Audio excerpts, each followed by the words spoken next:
During the COVID-19 pandemic, we all have been preparing ourselves for self-isolation and emergency measures. But what about our pets? Carmine DiCenso, Executive Director of Dakin Humane Society, spoke with Connecting Point's Zydalis Bauer about what owners should do to prepare for their pets during an emergency, and also about the services that Dakin is still offering to the community during this pandemic. Just like everyone around us, everyone in the world is affected by it. We've certainly had to amend operations. We can't be open business as usual. Again, no one's open as business as usual, but we can't be completely shut down either. We need to be here for some of the critical services that our community needs us for, and things like emergency surrender, situations where animals need to leave where they are. They need to have a haven to come into, which our shelter can provide. We have a pet food aid program, and we know now more than ever people are going to need that. They're going to need that support to help them with their companion animals. So that's something we've actually ramped up and are looking to do even more and more of. We are still doing very limited adoptions by appointment only, curbside, no touch adoptions. A lot of it's virtual. People are looking at videos and pictures of animals. But we know we have to have folks in-house also caring for animals. You mentioned the financial hardships that families are going through right now due to this health crisis. Have you seen an increase yet of people needing those food aid services, or even unfortunately having to surrender animals? Yeah, so sadly, we have seen animals come into our shelter directly related to people losing jobs and either need to move back in with family or out of state or situations like that. So we have seen those. And we have seen people, and especially I think this last week, we've seen an increase where folks are looking for that support with the food. So we want to certainly let folks know that it is here and available to them. And I know also a lot of people being home quarantined, there might be possibilities to foster animals as well. Can you talk about fostering? What does that mean? How can people be a part of it? Do you have to pay to be a foster? So our foster network is pretty robust, and we don't need additional fosters right now. That does change from time to time. But right now, we moved all the animals possibly into foster. But to answer your question, Dakin provides all the care for that animal, but foster homes often will buy food and supplies, which is really helpful. But most often the animals going to foster need some follow-up veterinary care. So our veterinarian is still here to support those foster homes to make sure those animals have everything they need. Now, I know when this health crisis started, everyone is trying to prepare an emergency kit for their family, but a lot of people might not be thinking about that emergency kit for their pets. So what are some essentials owners should have in mind for their pets for an emergency like this? Yeah, it's a great point. You never know when that emergency is going to happen in a situation. So what you'd want to have on hand all times, if you have an animal that's on medication, a few months worth of that medication, certainly ID tags, collars and tags are so important, especially in that time, because we can't always plan for when that disaster will hit. So you want to make sure that's in place. Several months worth of food for that pet, and any, kind of just easy instructions, but also like the name of your veterinarian, things like that. So someone could easily access that.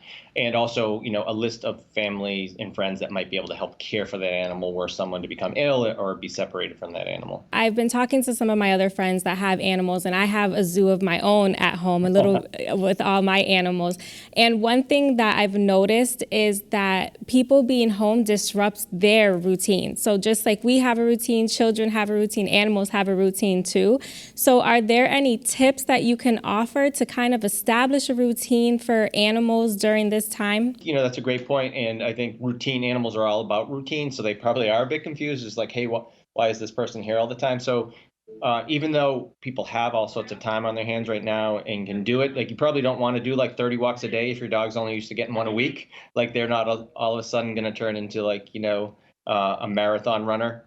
Just because you're home all day. So try to keep the routine as usual, as normal. I would feed them at the same times, take them out at the same times, clean litter boxes around the same time. So anything you can keep stable and normal. And the other fun thing is I'm sure you'll see animals do all sorts of things that they get away with when you're not home.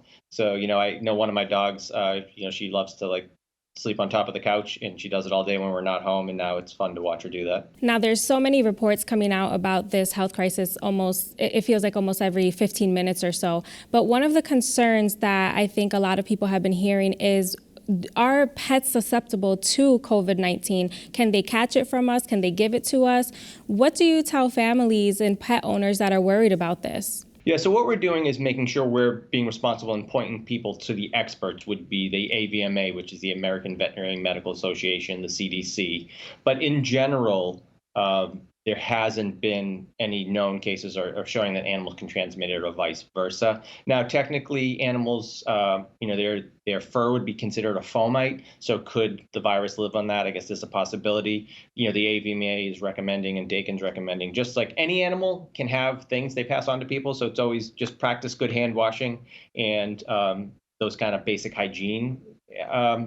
That basic hygiene anytime with animals, and you're going to be okay. If families have an emergency that happens while they're home, what can they do? Or even if they found a lost dog or any type of emergency service, what do you encourage families to do with a lot of places, having to change their policies and things? In an emergency, we do have staff here answering the phones, answering emails, so they can contact us. If we aren't that resource that can help, we'd be able to point them to their most local resource, which might be the animal control officer in their town, depending on what the situation is. And we've been working with animal control officers as well because we can't be as mobile as they are. So oftentimes we actually just had a situation where we worked with animal control where they're able to go into a home to get the animal, and then they came here to Dakin and we're overseeing their care. What are ways that the community can help animal shelters around the area during this health crisis? I think right now, just again, like so many other businesses, animal shelters are nonprofits. We don't get federal aid or government money, and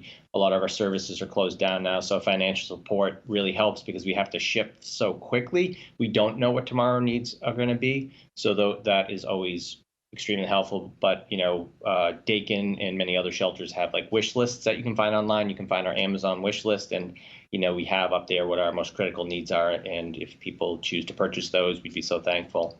And people may only be thinking about things that the animals need, like food, toys, those types of things. But what do the providers, the animal service providers, need during this time also that the community can help out with? Just like everyone out there, disinfecting and cleaning has even become a higher priority and a higher, we have a lot of areas in the building that we're disinfecting multiple times a day. So those basic kind of cleaning supplies, the disinfectants, the paper towels, things like that would be really helpful just for our basic cleaning.